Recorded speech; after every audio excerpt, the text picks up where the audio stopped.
ξεκίνησα να φτιάχνω μπουζούκια γιατί μου άρεσε ο ήχος του μπουζουκιού, η ψυχή που δίνει. Τώρα λοιπόν πάσχουμε από ψυχές. Ο Ζαμπέτας έπαιζε απλά, ο Χατζηδάκης έγραφε απλά. Ό,τι πράγμα είναι απλό, αυτό μένει. Μπορεί να το κρατήσει όλος. Ό,τι πράγμα είναι πολλά, στο τέλος δεν σου μένει τίποτα.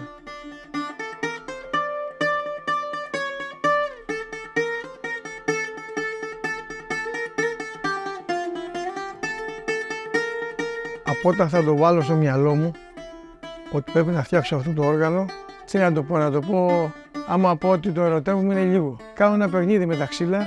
Η πρώτη τρέλα που έχω, ας πούμε, η σημαντική τρέλα που είναι όταν έχω τα καπάκια και τα χτυπάω για να διαλέξω, τότε μαγεύομαι. Η σημασία είναι ότι γίνεται με μηχανήματα είναι ψεύτικο. Δηλαδή αν μου βάλεις εμένα να ακούσω μια μουσική, θα καταλάβω αν παίζει, ξέρω εγώ, κιθάρα κανονική ή αν είναι μπουζούκι ή αν είναι βιολί ή αν είναι... Τα βάζουν σε δισκέτες, δεν ξέρω ακριβώς αυτή τη διαδικασία και μπορεί να παίξει, ας πούμε, με ένα άλλο όργανο, ξέρω εγώ, να παίξει με ένα αρμόνιο και να ακουστεί, ξέρω εγώ, βιολί ή να ακουστεί κάτι άλλο. Το φυσικό πάντα, τη φύση δεν μπορεί να την πιάσει κανείς. Είναι πολύ πιο μπροστά από τα μηχανήματα. Έχω συνεργαστεί με τον Μαρούδα, με τον Πολυμβέρη, με τον Γενίτσαρη, με τον Κωνσταντίνο, με πάρα πολλούς.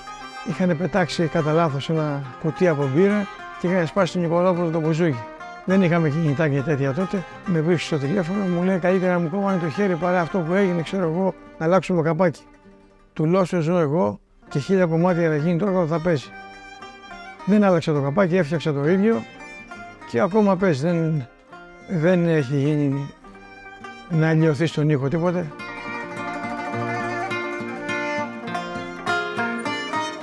Όταν γεννήθηκε ο Νίκος, πριν 28 χρόνια περίπου, κάποια στιγμή είχε η γυναίκα μου κάποιο κρυολόγημα και δεν μπορούσε και πήρα τον Νίκο κοντά. Γιατί δούλευα στο πατάρι παλιά.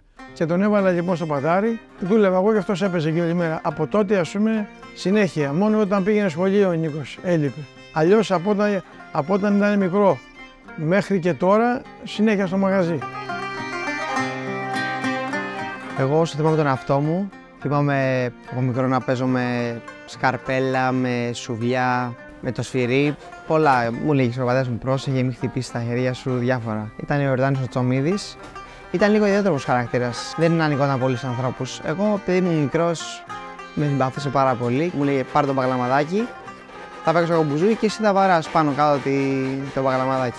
Και παίζαμε λίγο έτσι για πλάκα. Μετά ο πατέρας μου βάρεγε 10 τέκτα, παλαμάκια και εγώ βάραγα 80. Και από εκεί άρχισε σιγά σιγά και μπήκε η μουσική στη ζωή μου. Πιο μετά έπαιζα λίγο πιάνο, μετά έπαιζα κλασική κιθάρα και τώρα είναι ώρα να ξεκινήσω να παίζω και εγώ λίγο μπουζούκι.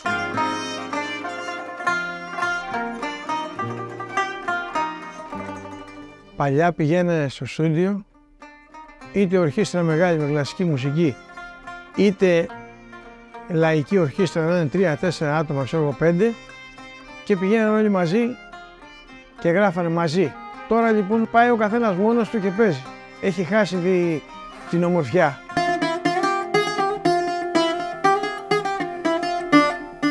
Εγώ είμαι στη δουλειά από το 1975.